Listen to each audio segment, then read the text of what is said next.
Okay, so I've done my ground bass, I've done a first melody line. Let's make one more melody line for my piece. So I'm going to copy and paste my ground bass to start off with, because the bass line is going to be exactly the same all the way through. So let's grab the first bar, and then I'm going to hold down the shift key and click on the 8th bar. So I've got all 8 bars selected. Command C to copy. Now I'm going to need to add in some more bars at the end here, so I'm going to go up to the measure bit at the top here and add measures in. I can probably just add in one and then paste it. Let's see if that works. So select this bar, hold down paste, and yep, it's added in everything I need. So now I've got 8 bars with in the bass line, but with nothing on top. So let's compose a new melody. Now for this one, I'm going to try and make it a little bit different to my previous melody, a little bit more complicated. Specifically, in my first melody, you can see that when I had, for example, a C in the bass and it was a semi-breve, a 4-beat note, on top I had an E in the melody, so harmonizing with the C major chord, but it was also a 4-beat note, and every single note value was the same. When it was a 4-beat, it was a 4-beat. When it was a 2-beat, it was a 2-beat, etc. This time, I'm going to try and make my melody do some different rhythms to what's happening in the bass to make that melody even more interesting. So let's start off down here. I've got a C in the bass. My chord is a C major, so I need to make sure my notes fit with the C major chord. So let's try dotting in a note here. Let's put in a G. There we go, to start off with. Now, to make this melody a bit more interesting, rather than just staying on the G for 4 beats, let's make it a 2-beat note. So I'm going to come up to the minim up here. And now let's put in another note from the chord of C major. And for now, we're just sticking to those chord notes. So I'm going to go C, I've got a C, I've got a G, I'm going to put in an E, which is the chord note I haven't had yet from that chord. There we go. So now it's falling to the E just there. In my next bar, I've got the chord of E minor. So I could carry on with an E, but that might sound a little bit kind of static. So let's go back up to the G, and then let's make my next note a B, because E, G, and B are the notes from this chord. There we go. Now, what I could do here, and I'm going to continue this pattern as I go on, but I'm going to show you something else now as well, and that's I could add in something called a passing note. Passing notes make your melody even more interesting.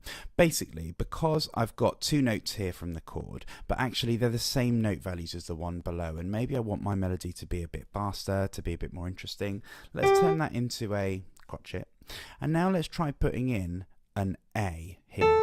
Now A is not from the chord of E minor, so that's not necessarily part of the same chord as I've got here. However, it is what we call a passing note, meaning it's between 2 chord notes. I've got a chord note here, the G, and a chord note here, the B, and in this A you can see is right in the middle of the 2. It links the 2 together. So because it's not on a main beat of the bar, it's not on the first beat, it's not on the second beat, it's on the third beat, sorry, on top of this one here, it's just linking the 2 together. That will still sound good. So I'm going to also add in that passing note, and this is where in your melody you can try experimenting with adding in notes outside of the chord, and ultimately it's if it sounds good. So try it. If it sounds good, do it.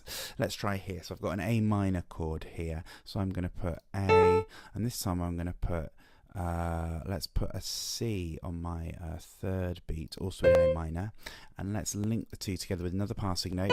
There we go, just on the B there.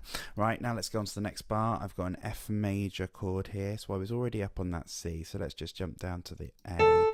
Let's do and then maybe down to, I've got an F on the top, so maybe not an F. Let's go up to a C. Let's do another passing note in there. Now I'm in danger of making my melody all sound the same, da da da, so let's try something quite different here. I've got an A minor here, so if I, no sorry, it's a G major, my mistake. So if I start off with a D here, and then let's try this falling pattern, da da. There we go, because the main beats are my D, which is in the chord of G major, and my B, which is on the chord of G major as well. My last little chord here is I've got a C major, so let's go back up to the C.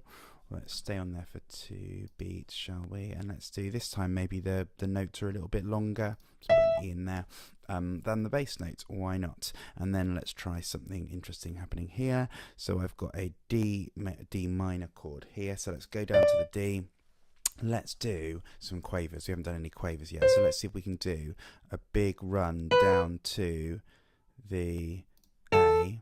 There we go, and in fact maybe I'll make that one a There we go, and put the A in there. So I've got this nice run going down from the D. The strong beats are the D and the A, which are in the chord, so that's good. That's what we want. And then let's finish on a note, which is going to be part of the G major chord. So let's finish on a B just there. There we go. That should sound good.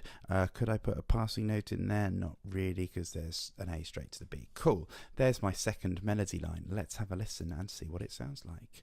Here we go.